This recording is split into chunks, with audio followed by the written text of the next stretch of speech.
ሰላም ጤና ይስጥልን ተመልካቾቻችን ከአንከር ሚዲያ ዝግጅት ክፍል የአክብሮት ሰላምታችንን እናቀርባለን። በአማራ ክልል ሰሞኑን የተካሄዱ ወታደራዊ እንቅስቃሴዎችን በተመለከተ የሰበሰብናቸውን መረጃዎች የምናቀርብበትን መርሃ ግብር ይዘን መተናል። በአማራ ክልል እንደተለመደው በአራቱም ቀጠናዎች የሚካሄዱት የህልውና ተጋድሎች ተጠናክረው መካሄዳቸውን የተገለጸው የአማራ ፋኖ ብሔራዊ ኃይል የምስራቅ አማራ ቀጠና ሚኒሊክ እዝ ባለፉት 18 ቀናት በዘመቻ ናደው የተካሄደውን አጠቃላይ እንቅስቃሴ በተመለከተ ዝርዝር ሪፖርት አውጥቷል። በሪፖርቱም ምን ያህል የአብይ አህመድ ወታደሮች እንደተገደሉ የተማረኩትን ጨምሮ ዝርዝር መረጃዎችን ነው በሪፖርቱ የቀረበው። ይህንንም እንመለከተዋለን። በጎጃም የአማራ ፋኖ ታጋይን ከገደሉ በኋላ ጡቷን ቆርጠው አስክሬኗን አውላላ ጎዳና ላይ ጥለው የሄዱት የአብይ አህመድ ወታደሮች አሁን ደግሞ ቤተሰቦቿን አፍነው መውሰዳቸው ከተገለጸ በኋላ በፋኖች ኦፕሬሽን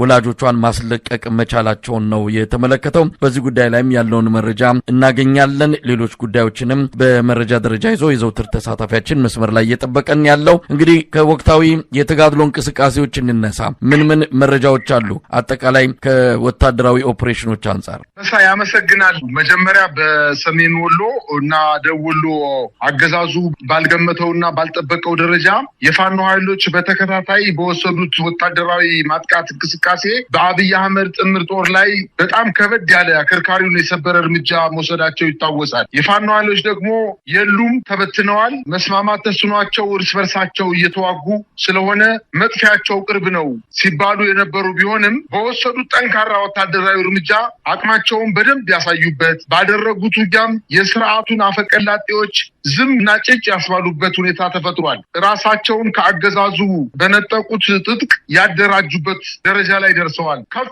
ሲልም የዓለም አቀፍ ሚዲያ ተገዶም ቢሆን ስለ ፋኖ ጀግንነትና የጦር ሕግ አክባሪነት እንዲዘግብ አድርገውታል። ለሚታገሉለት ህዝብም ደግሞ ደም መላሽ መሆናቸውን ያሳዩበት ትልልቅ እና ከባባድ የጦር ምሽጎች የሰበሩበት ድል እንደሆነ መግለጫ ሰጥተዋል። በዛሬው ዕለትም እንግዲህ በዚህ መሰረት ከመስከረም 14 2018 ዓ.ም ጀምሮ ለተከታታይ 16 ቀናት በተካሄደው ዘመቻ አደማሊ ወይም አባናደው የአማራ ፋኖ ብሔራዊ ኃይል ምስራቅ አማራ ቀጠና ሚኒሊክ እዝ ስር የሚገኙት አምስቱም ኮሮች በጋራ በወሰዱት በወሎ በሁሉም ቀጠናዎች በፈጸሙት ማጥቃት በአገዛዙ ጦር ላይ የተገኘውን ድል በዝርዝር አቅርበዋል። ዛሬ በሰጡት መግለጫ ከ3003 በላይ የአገዛዙ ወታደሮች መግደላቸውን አስታውቀዋል። 679 ምርኮኛ በእጃቸው እንደሚገኝና 3 የሞርተር ምጣድ እና 103 የሞርተር ቅንቡላ ከ6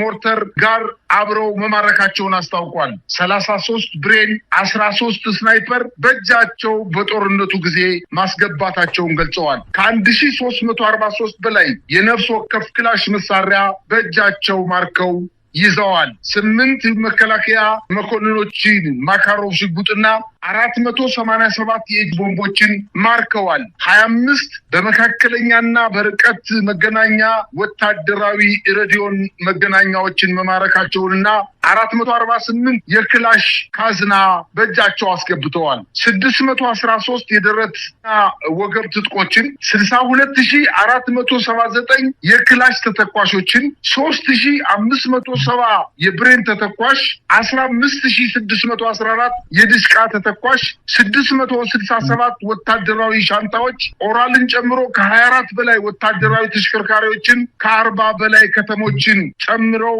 16 ወረዳዎችን በደቡብ ወሎና በሰሜን ወሎ የሚገኙ 16 ወረዳዎችን ከአገዛዙ በመንጠቅ በእጃቸው ማስገባታቸውን አስታውቀዋል። ይህ ድል በ16 ቀናት ብቻ የተፈጸመ የፋኖ ጥቃት ሲሆን በደቡብ ወሎና በሰሜን ወሎ በአጠቃላይ የአገዛዙ ጦር ተመቶ አካባቢውን ለቆ የወጣ ሲሆን መልሶ ለመያዝ ያደረገው ጥለትም እንዳልተሳካለት ብዙ ማሳያዎችን መጥቀስ ይቻላል። በአጠቃላይ የአገዛዙ ጦር በደቡብና በሰሜን ወሎ በተወሰኑ ከተሞች በተለይ በዋናነት በወልዲያና በላሊበላ አካባቢዎች ራሱን አቅቦ በፋኖ ኃይሎች ተከቦ መውጫጦ ከፍተኛ ጭንቀት ውስጥ እንደገባና ይህ ያልጠበቀውና ያልገመተው ከፍተኛ ሽንፈት ራሱን መልሶ ለመከላከል የሰራዊት ሞራልን ለመገንባት ጥረት ቢያደርግም እንዳልተሳካለት እየተገለጸ ይገኛል። እንግዲህ ይሄ ባለፉት 16 ቀናት ያው ቀናቱ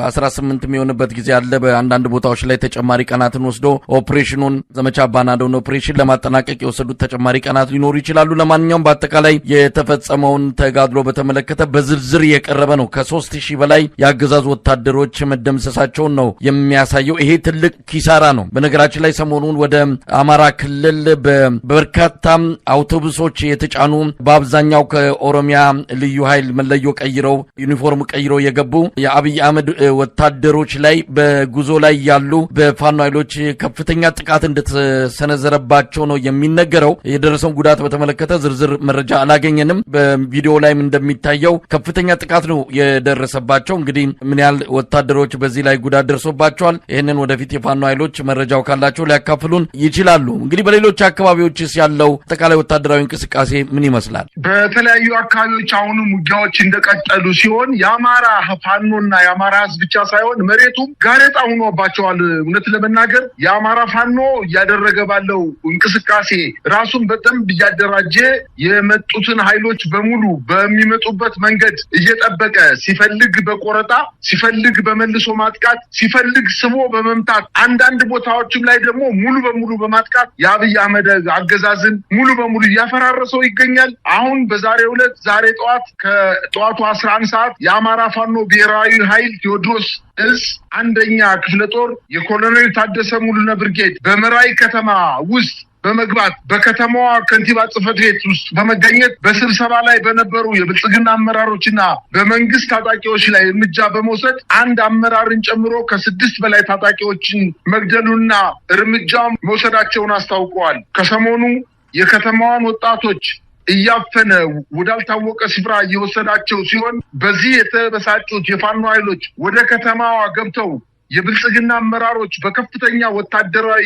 ጥበቃ የነበሩትን በመታት ስብሰባውን ማቋረጣቸውንና ከውስጡ የነበረ አንድ አመራርን ጨምሮ 6 የመከላከያ ኃይሎች መደምሰሳቸውን አያይዘው ጠቅሰዋል። በተያያዘ ዜና ዛሬ ጠዋት የጣናው መብረቁ ብርጌድ ዘጌ አራራት ሻለቃ ከጠዋቱ 3 ሰዓት ላይ በኤርፖርት ዙሪያ ጥበቃ ላይ በነበሩ የፌዴራልን ፖሊስና የመከላከያ ኃይል ላይ እርምጃ በመውሰድ 4ቱን ሙትና ቁስለኛ በማድረግ አንድ የመገናኛ ሬዲዮን በመማረክ ይዘው እንደሄዱ መረጃዎች ያመላክታሉ። ይህ በእንዲህ እንዳለ በመተማ ወረዳ መንደር 6 ተብሎ በሚጠቀሰው የፋኖ ኃይሎች ከአገዛዙ ጦር ጋር በሞርተርና በድሽቃ የታገዘ ከባድ ውጊያ እያደረጉ ሲሆን በተለይ ሽመለ ጋራ በተባለው የአገዛዙ ትልቅ ወታደራዊ ካምፕ ላይ አቅራቢያ ላይ የፋኖ ኃይሎች ከበባ በመፈጸም በአሁኑ ሰዓት ከፍተኛ ውጊያ ላይ ውስጥ መግባታቸውንና የአገዛዙን ጦር እየመቱት እንደሚገኙ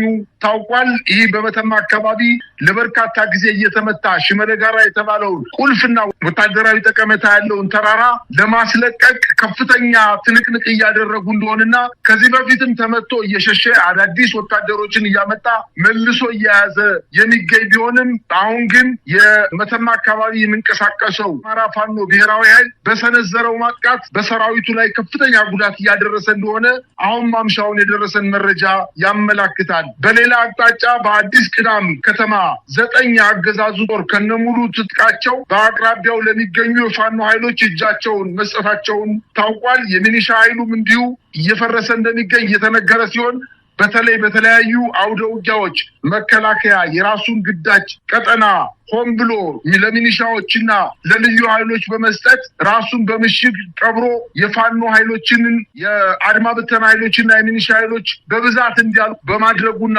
የአድማ ብተና ኃይሎችና የሚኒሻ ኃይሎችን የመከላከያ ኃይል እየፈጸመባቸው ያለውን አጠቃላይ ሸፍጥ በመገንዘባቸው በርካታ በሻምበልና በመቶዎች በመሆን ወደ ፋኖ ኃይሎች እየተቀላቀሉ እንደሚገኙ ታውቋል። በተለይ በእስቴ በርካታ ሚኒሻ ከፋኖ ጋር ባደረገው ውጊያ ከ100 በላይ የሚኒሻ አባላት በከተማዋና በወረዳዋ ከተማና በዙሪያው በሚገኙ አነስተኛ ከተሞች ላይ በተደረገው የ2 ቀን ለአስጨራሽ ውጊያ ከ120 በላይ የአድማ ብተናና የሚኒሻ ኃይሎችን መገደላቸውን ተከትሎ የመከላከያ ኃይሉ አግዙኝ ብሎ በመጠየቁና ሳያግዟቸው በመቅረቱ በመካከላቸው ውጊያ እስከመከፈት ደረጃ የደረሰበት ሁኔታ እንዳለና ይሄን ተከትሎ የሚኒሻ ኃይሉ እየፈረሰ ወደ ፋኖ ኃይሎች ከነትጥቁ እየገባ እንደሆነ ለማወቅ ተችሏል። በዛሬው ዕለት በጋይንት አካባቢ ከ50 በላይ ሚኒሻ የፋኖ ኃይሎችን መቀላቀሉን ለማወቅ ተችሏል።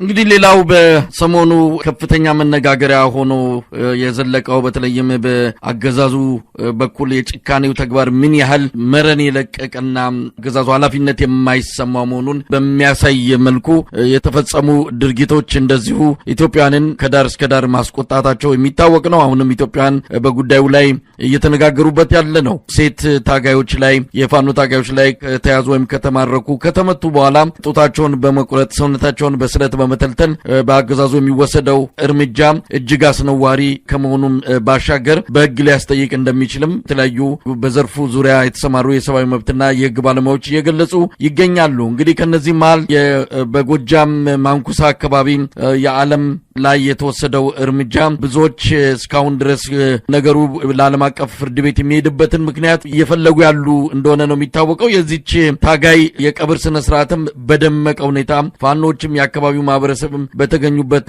መከናወኑ ይታወሳል። የእናትየው የሀዘን ሁኔታ እንደዚሁ ከአይምሮ ላይ የሚጠፋ አይደለም። ከዛ በኋላ የተፈጸመው የአገዛዙ ኃይሎች የዓለምን መስዋዕት የሆነችውን የፋኖ ታጋይን ወላጅ ቤተሰቦች አፍነው መውሰዳቸውን የተገለጸው። ይህ በሆነ በሰዓታት ውስጥ ደግሞ ሌላ ዜና ሰምተናል። ከፋኖ አካባቢ እንደሰማነው ከሆነ በልዩ ኦፕሬሽን የታፈኑትን የዓለም ቤተሰቦችን ማስለቀቃቸውን ነጻ ማድረጋቸውን ነው የተመለከተው። እስቲ ምንድነው በዚህ ዙሪያ ያለው አጠቃላይ ሁኔታ? መሳይ ያልከው ነገር እውነት ነው። ከሰሞኑ በምዕራብ ጎጃም ዋና ከተማ ፍኖተ ሰላም አቅራቢያ በምትገኘው ማንኩሳ ከተማ ላይ ቆስላ በአገዛዙ እጅ የወደቀችው የፋኒት በአለሟሴ ላይ በሳንጃ አማራ የሚለውን ንቅሳቷን ከቆዳዋ ላይ ከነነፍሷ እያለች ገፈው ጡቶቿንም በመቁረጥ ራቁቷን በከተማዋ በማንኩሳ ከተማ አስፋልት ላይ ጥለው